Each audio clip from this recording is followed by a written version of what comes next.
Hello दोस्तों, स्वागत है आप लोगों का अपने YouTube चैनल एसटी विद्याकुल में। आज दोस्तों हम बात करेंगे संख्या पद्धति से रिलेटेड चैप्टर के। आज इसमें हम लोग पढ़ाएंगे 1A प्रश्नावली है, ठीक ना।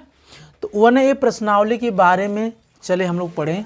इससे पहले हम एक वीडियो बनाए, इसके पहले उसमें परिचय बताए हैं इस चैप्टर से रिलेटेड परिचय, जैसे प्राकृतिक संख्या क्या होती हैं, पूर्ण संख्या क्या होती हैं, पूर्णांक संख्या क्या होती हैं, परिमेय संख्या क्या होती हैं। तो इसको आप लोग वह वीडियो देख लीजिएगा ताकि पूरी जानकारी मिल जाए आप लोगों को। तब इसके बाद ये वीडियो देखिएगा तो अच्छे समझ में आएगा, ठीक ना। चलिए देखिए, सवाल लगाएं हम लोग। यहाँ पे दिया है 1A सवाल दिया है। 1A का सवाल दिया है, प्रश्नावली 1A का दिया है 20 और 40 के बीच समस्त सम धन पूर्णांक ज्ञात कीजिए, ठीक ना। पहला सवाल दिया है कि 20 और 40 के बीच समस्त सम धन पूर्णांक। अब देखिए, अब आपको पता होना चाहिए कि सम संख्या क्या होती है, ठीक ना। वे संख्याएं जो 2 से पूरी पूरी कट जाए सम संख्या कहलाती है। वे संख्याएं जो 2 से पूरा पूरा विभाजित हो जाए उसे क्या कहते हैं, सम संख्या कहते हैं। अब जैसे देखिए, आपका पहले थोड़ा सा देख लीजिए, जैसे 2 है, 4 है, 6 है, 8 है, 10 है, 12 है, 14, ठीक ना। देखिए 2 से पूरा पूरा कट जाएगा सब संख्याएं। 2 एक कम 2 दूना 4 है कि नहीं। तो ये सब संख्या क्या कहलाती हैं, ये सब संख्याएं क्या कहलाती हैं, ये दिख रहा है ना। ये सब संख्याएं आपका सम संख्या कहलाती हैं, जो 2 से पूरा पूरा कट जाए सम संख्या कहलाती हैं। तो इसमें सवाल में दिया है 20 और 40 के बीच समस्त सम धन पूर्णांक, समस्त सम धन पूर्णांक धनात्मक संख्याएं। अब देखिए सवाल नंबर 1, 20 और 40 के बीच, तो 20 और 40 के बीच का है, 20 और 40 के इसके बीच का है, ठीक ना। तो इसके बीच की संख्या हम बताएंगे। 20 के बाद सम संख्या क्या आएगा आपका, 20 के बाद आएगा आपका 22, है ना, 22 के बाद आएगा 24 के बाद आएगा 26, ये 200 कट जाए। 20 के बाद अगर 21 आएगा लेकिन कटता नहीं है तो सम संख्या नहीं है।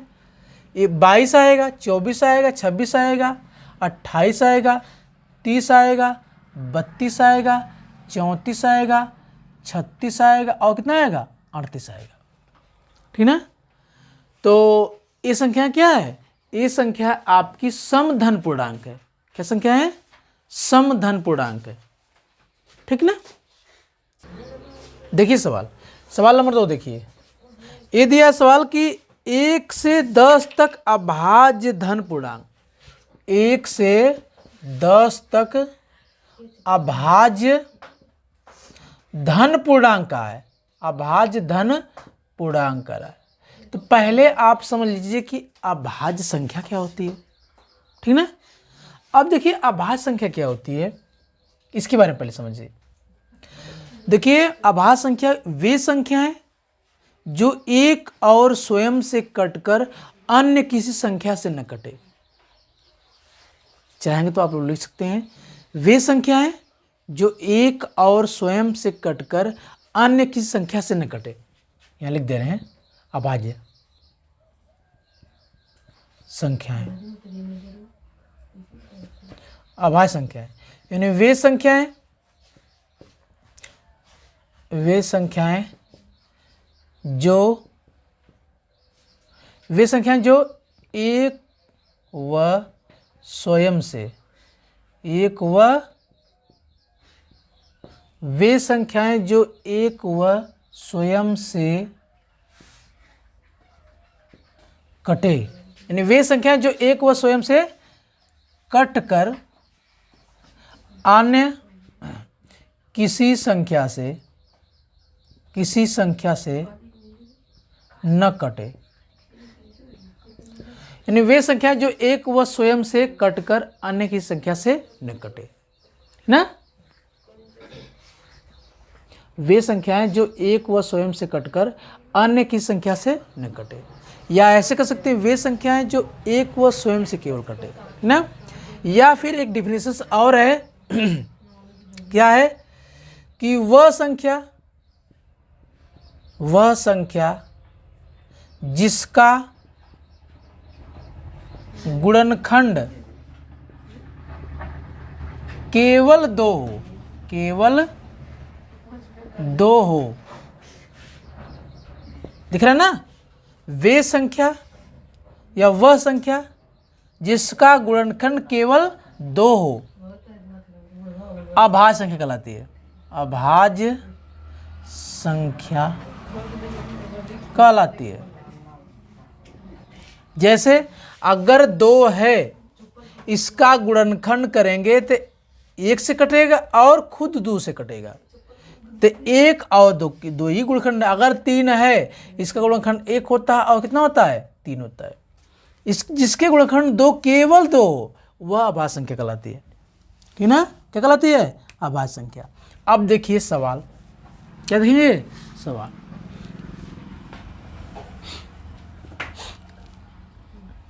अब देखिए सवाल क्या है, 1 से 10 तक अभाज्य धन पूर्णांक है ना, क्या है, 1 से 10 तक अभाज्य धन पूर्णांक है। अब देखिए इसमें क्या भाई, इसमें यह है 1 से 10 तक अभाज्य धन पूर्णांक में क्या है, केवल अभाज्य धन पूर्णांक बताना है। तो आप जानते हैं कि अभाज्य संख्या वे होती जो 1 और स्वयं से कटती है, तो 1 और 10 के बीच बताना है, 1 से लेकर 10 के बीच में बताना है। तो देखिए 1 तो है नहीं, उसके बाद वाली संख्या बताना है। तो 2 अभाज्य संख्या होती है, 2, क्योंकि 2 1 से कटता है और खुद से कटता है, क्योंकि इसके गुणनखंड भी 1 और 2 होते हैं। जिसके गुणनखंड 1 और 2 वही अभाज्य संख्या होती है।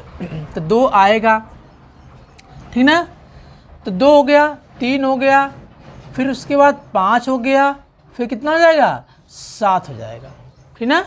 ये सब संख्याएं 1 से और खुद से स्वयं से कटती है, बाकी किसी से कटती नहीं है।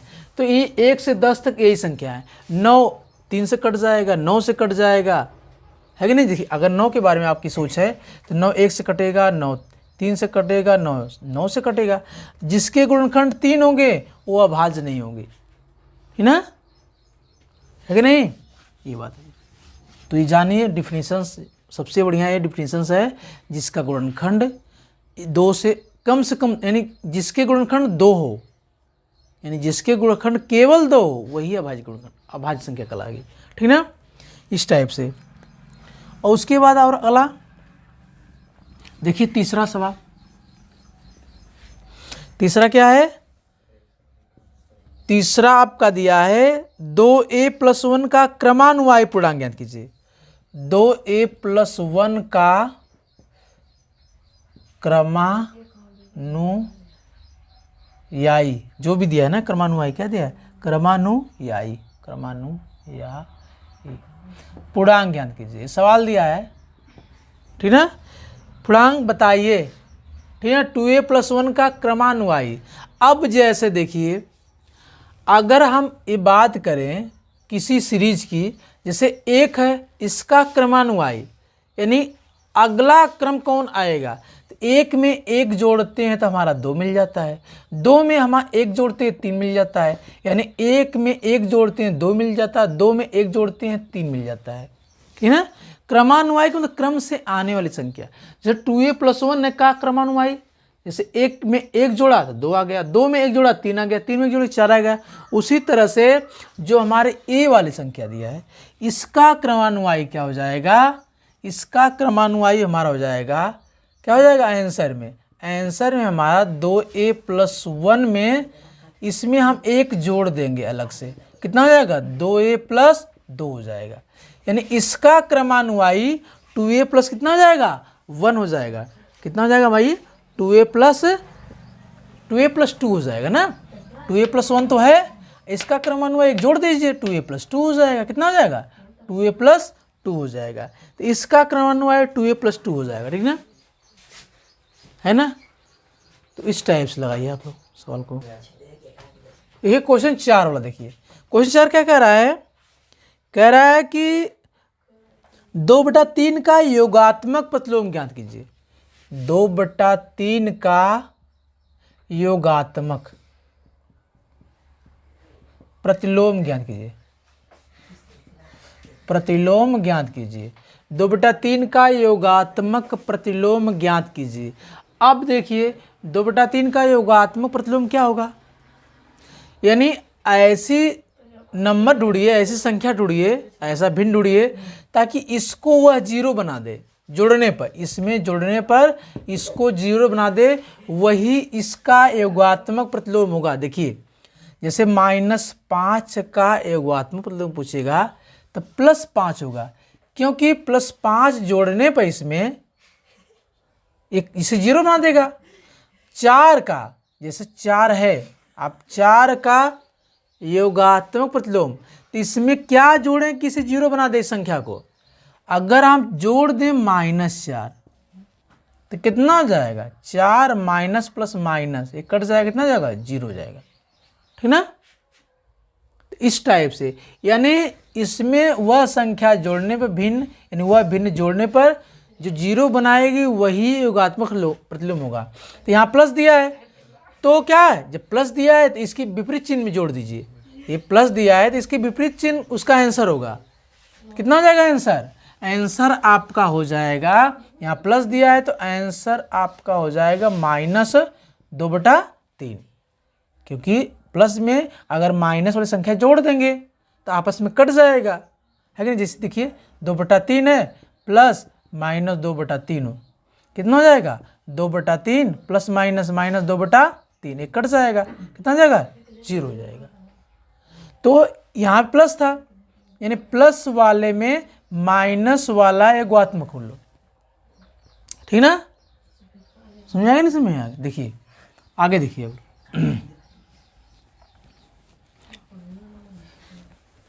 अगला देखिए 5वां सवाल। देखिए क्या दिया, 5वां सवाल दिया -5 का गुणनात्मक प्रतिलोम ज्ञात कीजिए। -5 का गुणनात्मक प्रतिलोम ज्ञात कीजिए।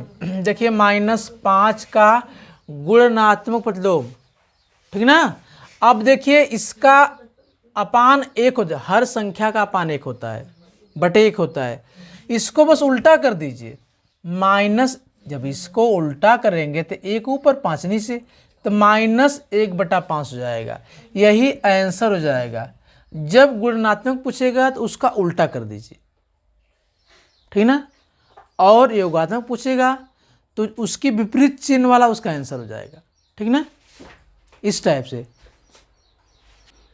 तो इतना है बस इस वीडियो में, इतना ही।